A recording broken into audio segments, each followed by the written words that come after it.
Hello, and welcome to another episode of Worst Collection Ever. This is the show where we tell you about the worst comic book collection in existence, and it just happens to belong to us. I'm Jen. And I'm Sean. And we are coming to you live with a new kitten. Oh, man, what do we do? Oh, I don't know what we've done. She's literally, we got her like 3 hours ago, and she hasn't stopped running in a circle. She's just running and biting things and attacking things. This is what it's like to have a kitten. I've never had a kitten. I haven't had one since I was a kid. She's only 2 months old. Hi. Yeah, that is the definition Hello. of a baby girl. So, yeah, I mean, that's what we did. We did a virtual adoption to get her from our local shelter. Anything much virtual about it. No, we just talked to a guy on the phone. That's basically, I don't know why we call it virtual about it. Just be like phone adoption. Yeah, I thought we were going to have like a Zoom meeting with him and he was going to show us cats. We just talked to him on the phone and he sent us pictures via email and I was like, okay. I feel unfulfilled. Are you falling down? There you go. There you go. Oh, boy. But we wanted to get a kitten because Harley is quite the energetic boy and he needs a friend that he can play with all day. So This little one here who literally cannot stop running around, I think, fits the bill. So as soon as they get comfortable with each other, I'll let her loose. Yeah, hi. She's out of control. She is out of control. For what it's worth, the audio might sound a little bit off in some ways because we are concentrating on the cat. Yes. We're in a different room than we normally record in. Stop it. Have we decided what we're going to name her? I think I'm going to name her Scully. I think it's a fitting name because, she's all black and I wanted like a fun, spooky name. So I thought about like Morticia. I thought about calling her Moira Rose after Moira on Schitt's Creek. Thought about Selena. It's just, some of those are just too long. Like Morticia. Yeah, you need a certain syllable. Cats are usually better if they're 2 syllables and there's like a Y-E sound on the end or an A, like a vowel on the end. It helps them learn their names faster. So that's why we ended up on Scully. Because as everybody knows, I'm a huge X-Files fan. So it makes sense. It's a good name. It's a good name for her. She's all over she's very inquisitive. She is small. She's very small. She's very small. It's like ridiculous small. Tight. She's like not even. I'm not used to having animals this small. She's only 2 months old. Like she's so tiny. But most of the cats we've had have already been full grown. So it's. I haven't had a kitten since I was a kid. It's an adventure. So I'm not sure if I'm going to be a good kitten mom. Would you stop? Oh, she's just running around. So yeah, this might be a little bit of a short podcast because we've got a cat running around here and we're trying to keep her from eating electrical wires, killing herself. I assume this is what happens when you have children. Yeah. Except, they're humans. More fun. Oh yeah, tons. Except they can talk. And they don't come out of your body. Oh, thank God. Well, I guess, we'll keep this intro short. We'll probably be jumping into our book fairly shortly, but I don't know. Is there much to talk about at all this week outside of what we've been doing, maybe? I don't really think is there anything new? People are mad at Robert Pattinson because he's not like ripped or something during quarantine. Is he fat? I'm assuming not. I don't know why people care. Like, leave the man alone and let him eat weird microwave pasta. Is he just sitting around eating microwave pasta? I guess he was on like the cover of Vogue or something and he had taken the pictures himself and people were like flipping out because he was like doing something with a microwave. I don't know. I just hear. Are we to believe that Batman has never used a microwave? I would assume Batman eats weird pasta like in a microwave because he doesn't know how to cook. Alfred cooks for him. So if it's to go, if he's left to his own devices, Alfred's dead. Alfred's dead. Alfred got his neck broken. He's got to microwave his own shit now. He probably eats gruel.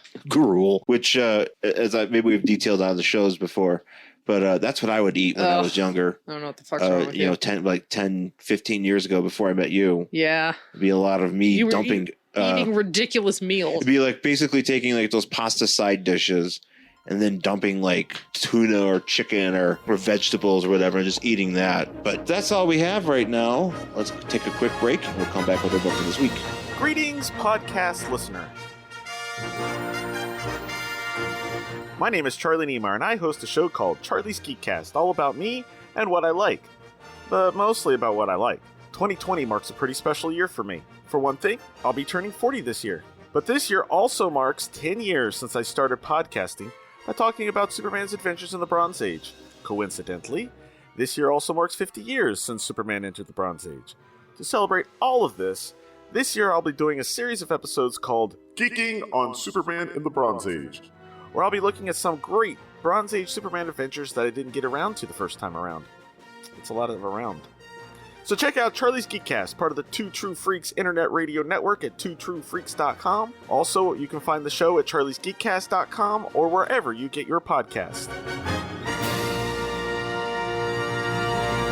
All right, we're back here in our worst collection ever with our book for this week. It is from our pile of books. Quarantine comic books from Mile High Comics. Mm-hmm. This is Jon Sable, Freelance, number 16 from September 1984. I am not that familiar. I've known the name Jon Sable, Freelance. I am familiar with, he is a character. Mm-hmm. I don't know anything about the character. He's a James Bondy character. He's a James Bondy character. He's also very much a like a mercenary. Yeah.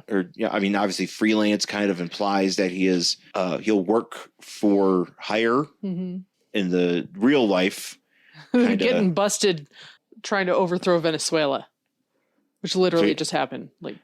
Yeah, what was that about? It was a bunch of mercenaries being like, we'll overthrow Venezuela for you. I think there's two presidents. There's a president of Venezuela and then the guy who was overthrown. So he wants to get back. So he hired wasn't a bunch of Americans? Two of them. Yeah. And the rest of them were just random for hire dudes. One of them was a former Green Beret and he was just terrible at his job and he got fucking busted. It is something else. So yeah, that's usually what mercenaries for hire means, not sexy Jon Sable and his sexy lady friend who he's boning. When I think of mercenaries, I always think of that bit about Patton Oswalt was talking about on he was in a hotel and there was a Soldier of Fortune convention, but it was just a bunch of fat dudes in rascal scooters. Yeah. And he's oh, the contract. There was a contract of Venice. Oh, city of stairs. Yes. So, yes. Yeah, that's a good one. Jon Sable, though, created, I believe he's created, and pretty much the sole creative output is done by Mike Grell of comic books, DC Comics' Warlord fame. He created Warlord. He's also very much associated with some great Green Arrow stories. He's that's kind of his thing. So Mike Grell. On the cover it says "Return of the Cat," which is appropriate because this cat is fucking with our really making it hard for me to podcast. This cat has returned from having a brief slumber to fuck with the chords that we have. But it says "Return of the Cat" and some nice cursive, and you see some teal cat footprints on a black background. We start off we're in the American Museum of Natural History, where Jon Sable, I wonder if he's related to Silver Sable. Maybe. Yeah, but Jon Sable meets with Maggie. She's a thief. She's a Catwoman. She's a cat. I'm trying to think because I wouldn't want to say Batman, because Batman's not a mercenary.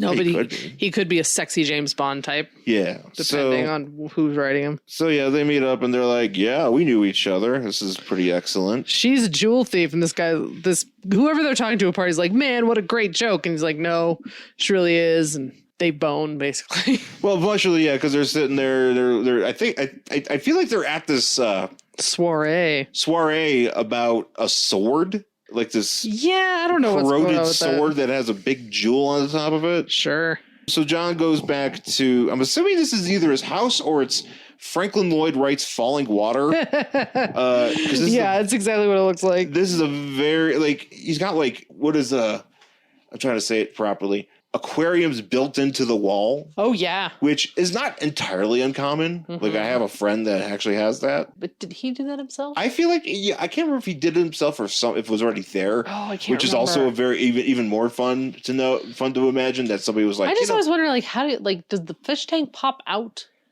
How do you clean it? It's a good question. I don't know if I ever asked on that. Yeah, that's a good question but Jon Sable's got one. The way that it looks here, I thought this was the floors of the building, but it's just the pool. Oh, I thought it was the floors too. Actually, you know what? I might be right. I think it's the floors because it was like, oh, it's a pool. Why are there so many floors in his house for just one dude? I don't know. It's like an MC Escher house. There's just like tons of stairs and just tons of floors. So, but he gets he gets caught unawares by Maggie, who is sitting on his couch. That's right. She broke into his house. He's like, "What'd you do?" She's like, "That's what I do. I break into shit. Let's talk about." I don't know. Well, she's talking about his gun. Because like he falls out his gun, and she's like, "Man, it's like, how come your gun has like a different barrel?" He builds his own gun. That's right. He has this like it's a real weird looking gun. It's like a space 6 shooter almost. Yeah, it's like it's like a German gun with like a Chinese barrel or something. It's pretty wild. So yeah, they fuck. Well, you keep jumping ahead. I'm trying to get to the good part, fucking. Well, I know, but we have to talk about the book. It's like literally because I thought the fucking was so much closer to the beginning.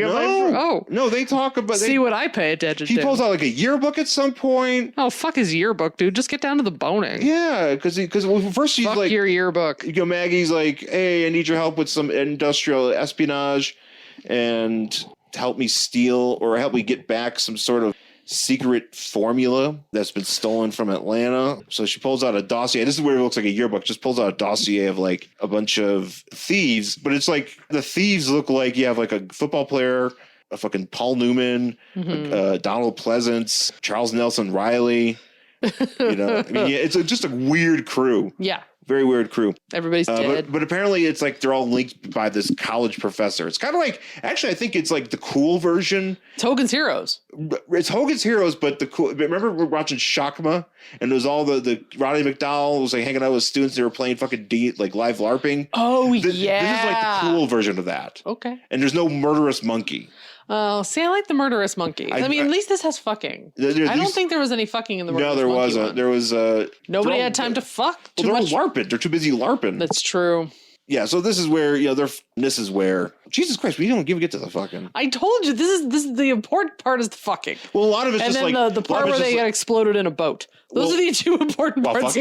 No, there's a part later where they get exploded in a boat, and that's these are the two important parts of this book. And then we finally get to what is this, page 11? Boo! And they're finally get a bone. Finally get a bone. And then so like they fuck, and then she gets up in the morning, and he's not there, so she like wanders through his like massive weird MC Escher house with like this house is very confusing. It's 8 billion floors, and at first I thought she had just like gone somewhere else, but apparently he has a gun range in his house, and she like walks into it, and like he almost blows her head clean off, and then it's like ha, jokes. He has like, isn't that fucking funny? He has like one of those like police exercises where like the different cutouts of people bump out. And they like pop up, and you have to shoot them with or not shoot them. And this one he's shooting with all the weird guns he makes. And so then she's like, "Let me try." And so she shoots somebody. He shoots one right by her fucking ear. That's what I mean. He almost blows her head off, and everybody's like, "Ha ha ha ha ha!" I'm like, "That's not fucking funny."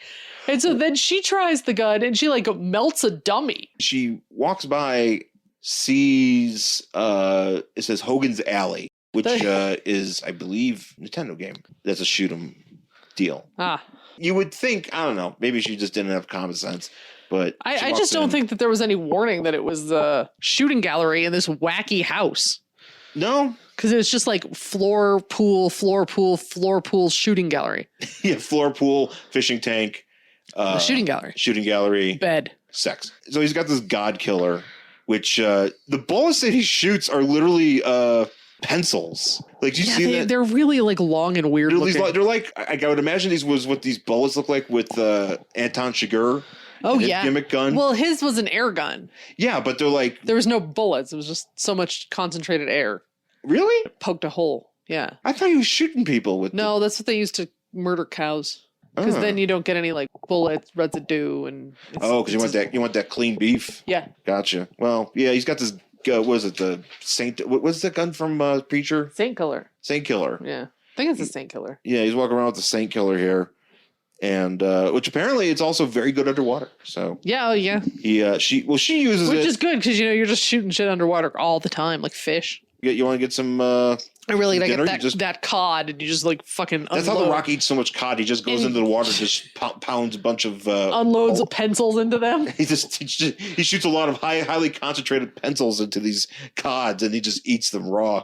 That's how The Rock does it. You don't see that. That's the part of his life you don't see on Instagram. Yeah, that sounds right. Yeah, but this is where she shoots. What?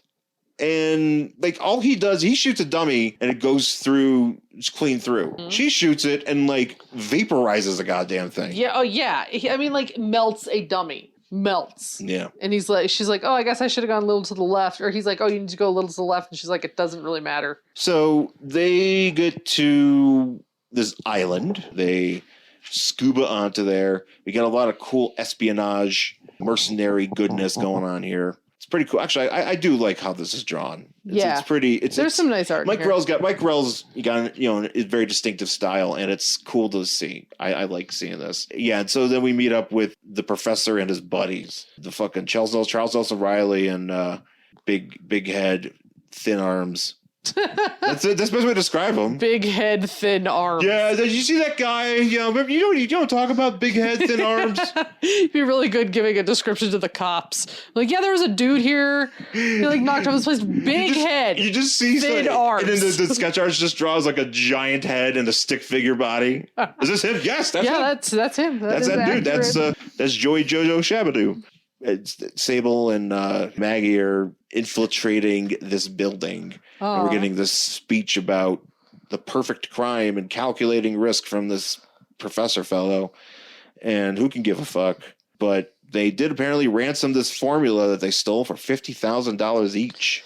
In 1984 money, that they might as well. Did they ever say what the formula is supposed to do? It's just like, it's a formula. It comes up at the end. Yeah, no, I know that. But I mean, like, it's just like, oh, it's a special formula that competitors want or something. Right. And it doesn't ever say like it's supposed to be acid or drugs or it's just a formula. So one of these guys is this Poindexter guy. He's just, not only are they his crew, but they're also like his heavies. Right. And they're the worst heavies. Because they have very thin arms. They have such thin arms, so they can't really lift the guns.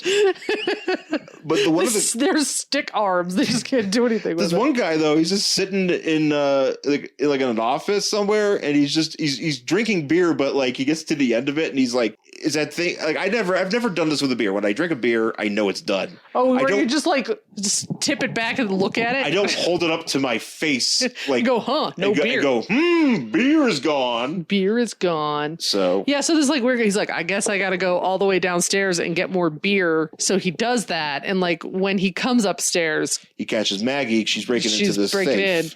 And then there's like a bunch of shooting. Ooh, he's reading bazines here. What kind of bazines is he reading? Dork Monthly. Dork. Dude, man. What's going on? Dork Monthly. Revenge of the Nerds coming to Laserdisc. So, yeah, Sable, Maggie's doing a pretty good job here. Sable and Maggie are actually really housing these dudes. Oh, yeah. Like, they're leagues above these folks here. To the point where, I mean, Sable's gun is like, it's such a massive, like, device. He shoots this wall, and it just looks like the wall, melts.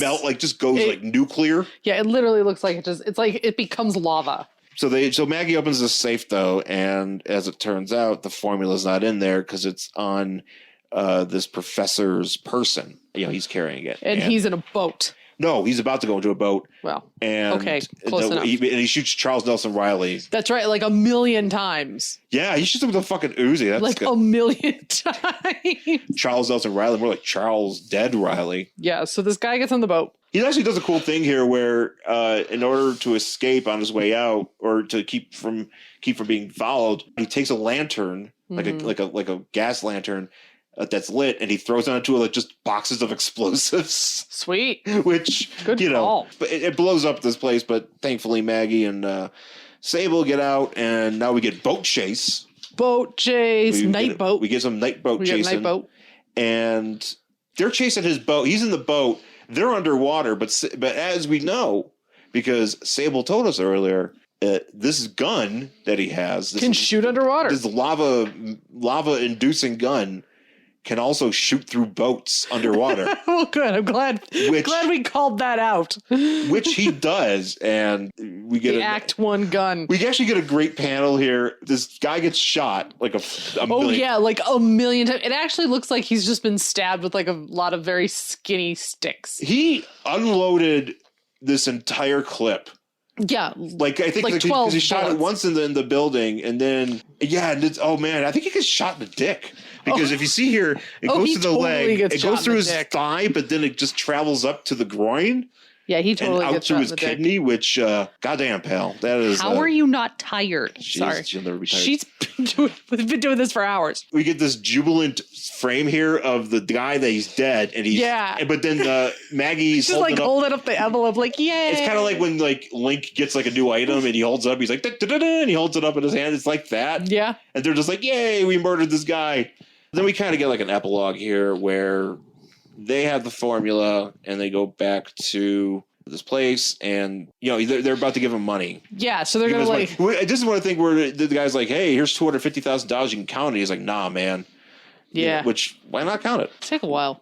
If I was a mercenary, I'd be counting my cash. I don't know. I assume if you're a mercenary, you can just like weigh money and like pick it up and be like, that feels right. No one's ever given me a briefcase full of cash. I can't say. I have no way to say. Well, maybe one day. Maybe one day. I don't know. Maybe after all this COVID stuff is done, maybe we'll go out and find briefcases full of cash. Oh man, that would make my life a lot easier. It's gonna be like fucking video games. You know, we're just gonna be finding things and we're just picking up power ups. Ding, ding, as I walk down the street. Sable, he's giving us back this envelope, and the envelope, I guess since it was wet. They could see through it. And he's like, well, all this stuff is just very... You can get it at the grocery store. Yeah, it's all like common stuff. And the guy's like, yeah, well, it doesn't matter what this formula is as long as the competition thinks it's real. Right. Oh. So he burns it. But then we get the reveal at the end. What, that he burns it? Well, he burns it, and the guy's like, yeah, so, you know, we'll get more publicity out of, you know, this being stolen regardless. Right. And they walk outside the building, and it's the Coca-Cola building. Oh my God, it must have been New Coke. It must have been Crystal Coke. Did they make Crystal Coke? I'm thinking Crystal Pepsi. They made Crystal Pepsi, but New Coke was definitely a thing. I don't ever remember having I New Coke. never had it, so I know, but I know people hated it. But I never had it, so I can't make... I didn't either. I can't say if it's good or not. I feel like I could have made my judgments. Why don't you go to sleep? She just ran face first to a box. So we get at the end, they go outside the Coca-Cola building, they're like, Burr. Do. Kind of ends like a sitcom, like a really violent sitcom where a college professor gets shot through the dick with a pencil gun. Like a billion times. Like a billion times, and it's all because of New Coke, which actually is kind of a great ending. But that's how this ends. We don't get a letters page. Well, there's a letters page, actually, inside of the front cover. Freelance writing. Not bad. Also, for some reason, did you notice on the back here, because in the next issue, apparently, is going to have something to do with him protecting the Olympics? Yeah, I don't know what that's about. Because on the back, it just has an ad for the next issue. Unofficial protector of the 1984 Summer Olympics, and he's it's just Sable holding a pistol, which also, for some reason, wearing like Road Warrior face paint. But I also do like the hand that is holding, his face is in a torch being held by a hand that has a gauntlet on it, and there's a bunch of symbols of people doing exercise, and it's also it's coming up from a pool of blood. Yeah. It's pretty neat. It's pretty neat. At the end, the bottom of this, it has it's like you get this crazy image, and at the bottom it's like, hey, get ready for this next story. Count on it. And it's in this nice like really nice font. So it's like on the kind of font that you would see at the end of like on a syndicated sitcom. Yeah, like It's a Living, you know. But that's Jon Sable, Freelance, number 16 from September 1984. Would you want to read the next issue of this? I mean, I'm not going to seek it out. I'm actually interested in this just a touch. That's kind of like if somebody was like, hey, you have this, why don't you read it? I would read it. But I'm not going to. No, that's not true, because there's somewhere I'm like, if you gave me the next issue of it, I'd never even fucking touch it. But this, I'm like, yeah, I'd probably look at it. I'm not going to seek it out, though. I probably would, if this popped up in our pile again. Sure. If something like the next issue did or something, I definitely would continue checking it out. Apparently, this was made into a TV show at one point. Oh, really? But I think it was like in the early 90s. I don't know I think it was literally like a season. I feel like this would be like if this, I have to research who actually played this, but I feel like this would be like a David Hasselhoff gimmick. Definitely would Hasselhoff to play Jon Sable. Anyways, that's it for this week's show. Thanks for bearing with us while we enjoy this. I have kitten. been playing with the kitten the entire podcast. Yeah, I hope the audio isn't as jacked as I'm thinking it might be. Yeah, well, she keeps trying to steal my microphone. She wants to talk. So I keep giving her this ribbon. Well, and good. she has not stopped. She's crazy. This has been like 45 minutes. Anyways, you can find us on Twitter and Instagram. I'm at Angry Hero Sean. And I'm at Jen Stansfield on Twitter and Instagram. You can find us on Facebook, Worst Collection Ever, and email the show at worstcollectionever@gmail.com. And please rate, review, subscribe on Apple Podcasts or anywhere you get the show. Please leave a rating and review and tell your friends. We would greatly enjoy that. So once again, folks, thanks for listening, and we'll talk to you again soon. Bye.